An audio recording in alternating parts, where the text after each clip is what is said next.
Bonsoir.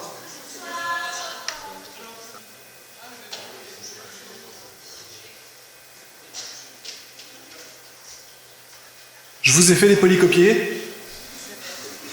Donc c'est le trousseau. Vous verrez le trousseau, ça fonctionne comme les petits livres Disney.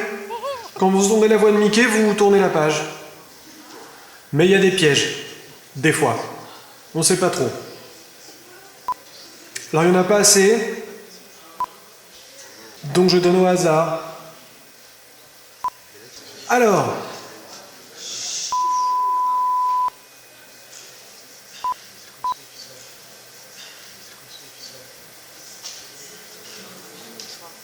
Ça sera un peu une façon de commencer.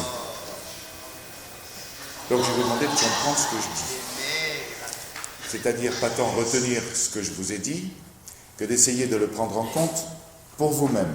Qu'est-ce que ça peut bien avoir comme intérêt pour vous de prendre en compte quelque chose que j'essaye de vous dire?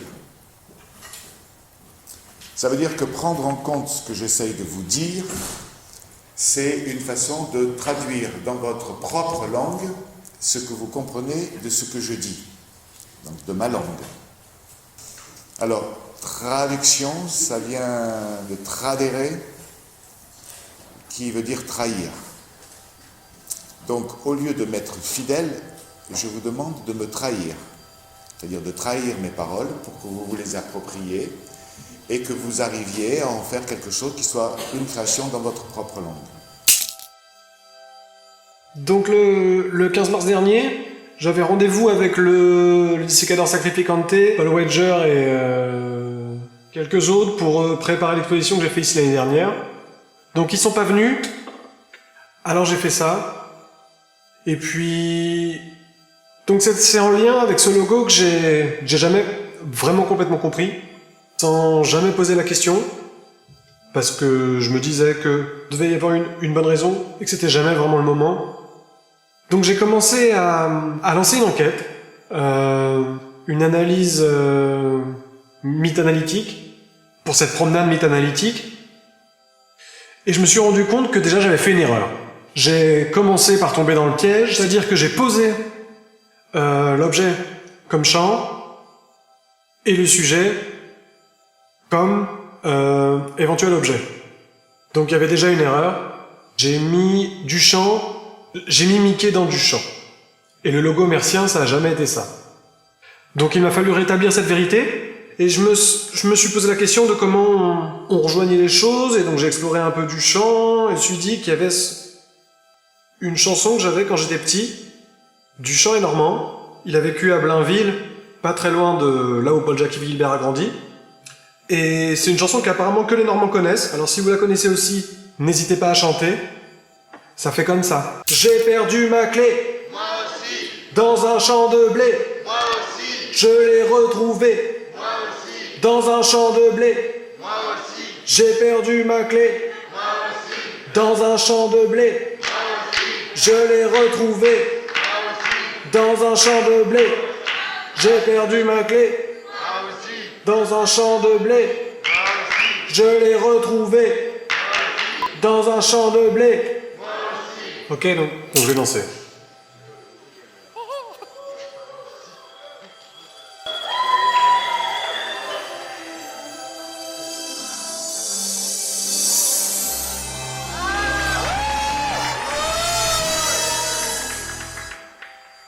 Donc voilà, là c'était la traversée du champ.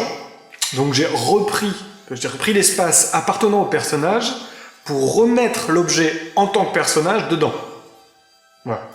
Mais apparemment, ça suffit pas pour faire rentrer Duchamp dans Disney. On voit bien que là, on est bloqué à la porte. Alors évidemment, on se dit, la première hypothèse de ce pourquoi on est bloqué, c'est parce qu'on ne sait pas ce qu'il y a derrière la porte. Mais je pense que c'est plutôt qu'on ne sait pas ce que signifie la porte. Si ce n'est évidemment quelque chose qui permet de faire le lien entre ces deux bouts, que sont Mickey et La Fontaine. La Fontaine, pas l'auteur, même si on est bien dans une fable avec une souris. Je me suis mis en tête de définir la porte. Mais en fait, c'était pas là que ça se jouait. Étant donné le summum de l'hermétisme, parce qu'il n'y avait pas de clé, parce qu'en fait, il n'y avait pas de serrure. Donc c'était pas la porte le problème, c'était le bâtiment qui était pas le bon. Et Mickey, il n'arrivera que plus tard en fait. Et c'est là que la porte elle s'ouvre quand on arrête de vouloir y entrer, mais quand on s'y invite. Puis il faut un peu forcer la porte. Il y a une lutte, un genre de combat, et une forme d'envie qui pousse à la violence. Et c'est là que se joue l'ouverture, par ce parcours initiatique, où la porte devient la Philadelphia Story de l'automusification de Duchamp par Duchamp via la collection d'Ahrensberg. Donc seule La Fontaine-Mout ne peut rien faire, il a fallu inviter son auteur Marcel et trouver où il allait. C'était pas Jura Paris, ni Jura Marne-la-Vallée, c'était bien Jura Pennsylvanie, Jura Philadelphie.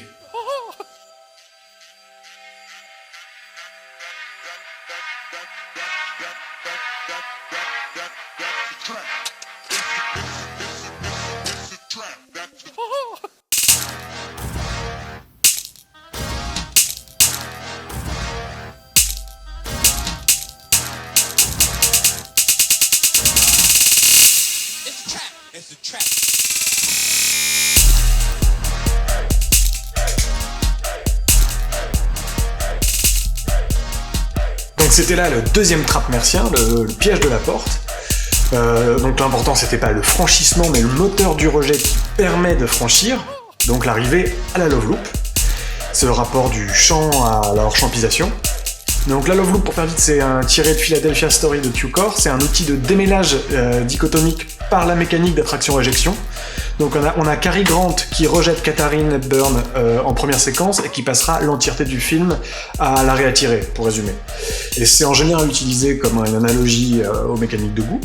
Mais ici, ça nous permet de mettre l'accent sur une manière d'oxymorisme qui serait une interprétation primaire du logomèrcien en faisant le lien entre Walt et Marcel par ce rapport de conflit, d'opposition, donc une dichotomie franche entre deux artistes que tout semble opposer, que ce soit le rapport iconophile, iconoclaste, ou le stream visé, ou la manière de travailler en équipe ou seul, etc. Alors, si ça vous intéresse, vous pouvez aller voir la clé 4 du trousseau.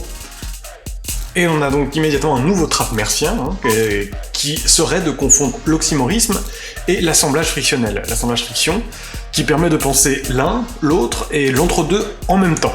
Et c'est ce qui permet de faire le lien en posant l'égalité de La Fontaine, qu'on a mis Mout, et de Mickey, sous ce terme d'œuvre. Donc une égalité qui va nous permettre de poser une équation qui va nous permettre d'arriver à Mickey Mout comme une figure représentant le logomèrcien.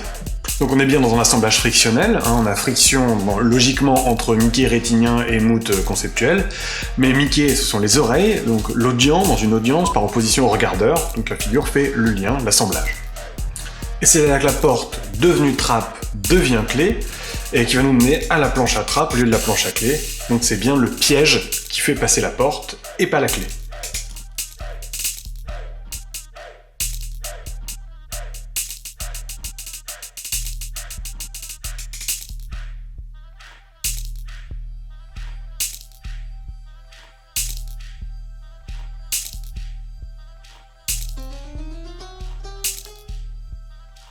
Voilà, donc la transformation des clés en dispositif offensif. Et on va maintenant comprendre pourquoi Mickey porte des gants. Et pour ça, on va observer un peu le rapport de Mickey que Mickey a aux trappes. Donc il n'y a que 3 trappes dans les quelques 120 épisodes de Mickey. Donc le trappeur dans The Barnyard Battle en 29, où il sert à piéger le regard de Catnip qui allégorise le spectateur. Le trap outil ensuite, qui arrive en 29 encore dans When Cats Away, où le trap permet d'accéder, de solutionner un problème en devenant donc cet outil, et la souricière devient alors mi-piège, mi-clé, mi-trap, mi-quai. La présence du cylindre, notez-la bien, parce qu'il va revenir, il sera très important, c'est un peu un effet d'annonce.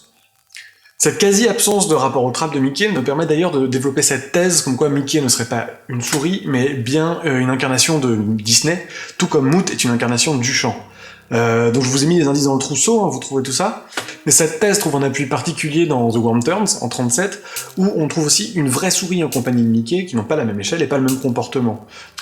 Donc tout ça pour nous amener à la dernière apparition trappienne dans Mickey, en 32, 3 ans après sa création dans The Whoopie Party, qui présente Mickey jouant du trap, de la trapboard, de la planche à piège, ce qui nous a rapidement renvoyé au rapport au clavier, non seulement chez Disney, mais aussi chez Duchamp, et notamment à l'erratum musical.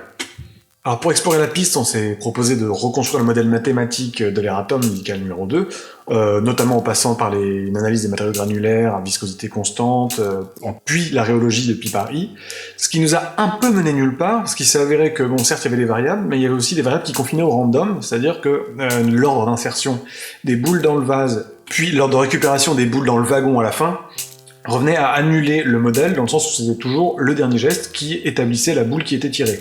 Ce qui nous a amené à définir que le vase était en fait très proche du chapeau de l'erratum musical numéro 1. Rien de concluant donc chez Duchamp, on est donc repassé chez Disney, où on a pu observer un rapport au clavier, analytique, donc le clavier comme planche à clé ou planche à piège, entre 29 et 42. Ce soir, de façon plus expérimentale, je voudrais vous jouer du piano.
Donc on a un caméra mapping à quasi 360 degrés autour de ce trapboard.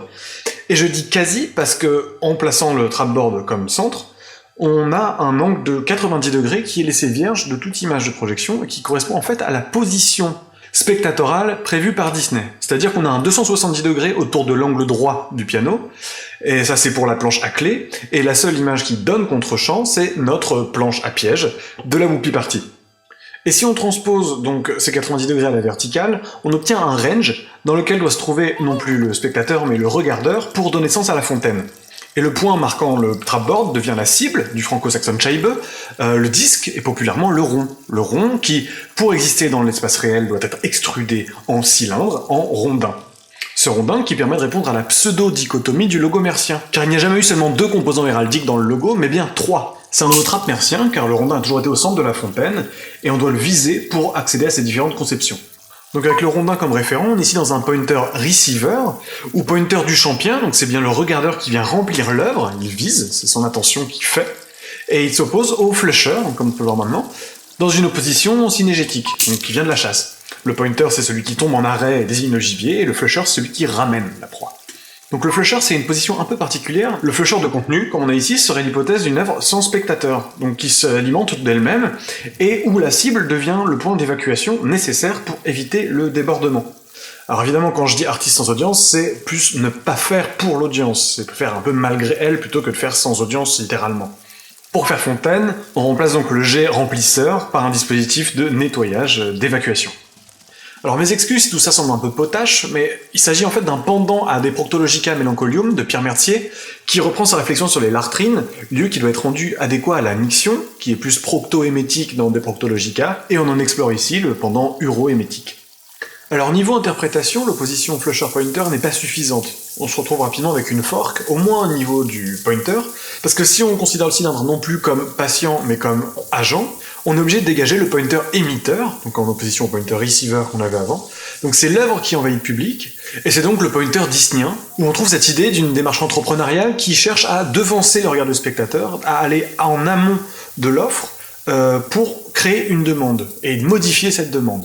Et c'est comme ça que les studios se sont développés au travers de Mickey, contre l'attente des producteurs et du spectateur, en imposant notamment le synchro, le passage à la couleur, les modifications d'anime, etc. Et donc pour faire face aux 2 pointers, il nous faut bien donc 2 flushers. On avait le flusher de contenu, il nous faut le flusher de contenant. Donc le flusher mertien, une forme d'ultimate flushing qui traite de l'artiste sans œuvre. Ce qui nous permet d'une part d'éloigner du champ de la thèse de Jouanet et donc le pointer receiver de la question de l'artiste sans œuvre, de par son incompatibilité avec l'automusification qu'on a vu plus tôt, et d'autre part de reposer l'artiste comme référent au centre du sujet, l'œuvre ne devenant qu'une forme de superfluide superflu pour faire le lien. Et c'est là que le rondin se fait clé, par cette opposition des flushers, par une désignation mercienne de l'attribution du flusher de contenu. Et donc le rondin, c'est Auguste, défenseur pendant la première partie de sa carrière, disons jusqu'en 1880, d'une position d'artiste sans audience, avec une posture qu'on pourrait qualifier anachroniquement de nécessité intérieure, et cette satisfaction technicienne de l'imitation de la nature, l'idée d'un faire qui viendrait avant le montrer, et où même le montrer se devrait d'être révélateur du faire. Et c'est donc en lumière de ce rondin qu'on a essayé de faire une corrélation entre nos 6 protagonistes. On se sert de la thèse de Grunfeld selon laquelle Rodin aurait utilisé le même visage plusieurs fois avec ou sans Moutte au carré, donc Moumoute le postiche. Et c'est donc ce portrait d'Auguste Beuret, le fils de Rodin identifié par Cladel, qui permet d'affilier les 3 créateurs. Le plus important et le seul nommé par Rodin dans ses correspondances, Eustache de Saint-Pierre-Mercier. Le duo des 800 pour Walt et Michelet. On note d'ailleurs le N-sign en 3 doigts qui donne le M pour Jacques et le W pour Pierre. On a ensuite le duo des Jean, d'Hermout et de Fienne, pour la deuxième Michelet, La Fontaine et Marcel, et les 2 Michelet vont venir s'amalgamer dans le AA alchimique, Andrieux-d'Andre, pour Mickey-Mout. Le projet, ce second projet, était bien différent de l'architecture triomphale qu'il avait pour référence avant qu'il n'ait la confirmation de la commande. Et ce second projet, de la deuxième maquette, il proposait de poser les figures des bourgeois au sol, sur une place publique ou dans un jardin, et de les espacer de telle sorte que le spectateur puisse s'intégrer physiquement au groupe, au point d'en être un des éléments, et ainsi d'accomplir pleinement la réalisation de l'œuvre. Voilà, donc on est bien en présence des bourgeois de Calais, qui amènent 2 clés, qui sont des mi-clés, amalgamées en Mickey-Mout, notre trappe. Et c'est cette thèse de l'éclatement énoncée dans les promenades bourgeoises qui relance ce trappe mercien. La légende d'une volonté révolutionnaire, passage de la sculpture à l'installation, qui aurait été rejetée par le spectateur et les commanditaires. Donc on est là face à Rodin et le mythe du socle du réflexe spectatoral, mythe mis en scène entre autres dans les biographies plus ou moins commanditées de Rilke et de Xel. Et c'est là que le trappe mercien se tend, par la revendication de l'influence de l'ouvrage de Judrin, Laurent et Viéville, qu'il a toujours cité et recommandé en cours à ses étudiants, et utilisé comme texte de référence pour forger ce mythe. En effet, c'était un nouveau test faisant partie de la stratégie mercienne, incitant l'étudiant à lire l'ouvrage pour se rendre compte que loin d'étayer la thèse, il démontre clairement son inexactitude. On voit, à travers les échanges avec De Wavrin, qu'il n'a jamais été question que d'un rabaissement au niveau du spectateur de l'intégralité du groupe, le rejet de cette deuxième proposition ayant coupé court à toute autre proposition de modification. Mais tout ça nous permet de nous rendre compte de la lutte entre le cube du socle et la ronde de Rodin pour faire émerger la pensée, puis la maltraiter comme un bon prix à patriarque. Et c'est tout le jeu de cette double mythification-mystification du faux sacrifice. Le premier faux sacrifice, celui des vrais bourgeois de Calais orchestré par Froissart, alors qu'il s'agissait vraisemblablement d'un accord commercial, et le second, celui des bourgeois de Rodin, que l'on croit sacrifier à l'audience, alors que c'est le sacrifice par Rodin de son lui passé pour une pensée postérieure qui permettra son automusification. Donc plus qu'un propos sur l'installation, cette trappière nous montre comment la parole peut subtiliser le sens de l'œuvre. Et c'est là que j'ai commencé à comprendre. Au regard de la postérité, l'œuvre cède le pas à ce qui en est dit. Autrement formulé, c'est bien le langage, le logos, qui laisse son empreinte typus. Et c'est là l'ultime trappe mercien, le sens du logotype était pour lui-même, en tant que logotype. Tout le trouble, ce n'était que pour nous emmener en promenade et répondre à ce débat gilberto-mercien inachevé. Il est inenvisageable d'avoir un artiste sans audience, parce qu'elle est ce qui dit sur l'œuvre et ce en quoi elle est empreinte.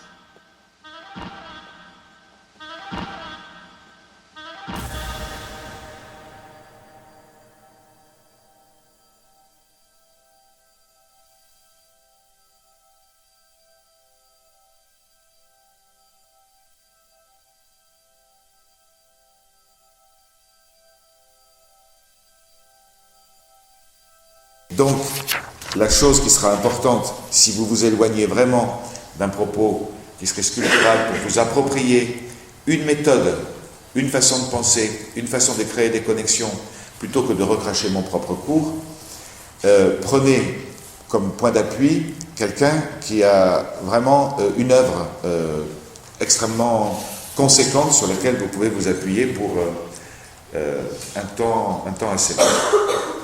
Mais attention, prenez un grand. Hein. Vous allez vous inventer un père, vraiment prenez-le idéal, hein, respecté par tous. Voilà, on a presque, je pense, fini pour l'apéritif. Je ne sais pas si vous avez des questions, vous voulez des précisions, ou vous êtes dans le noyer complètement, ou ça va? On continue? Bon.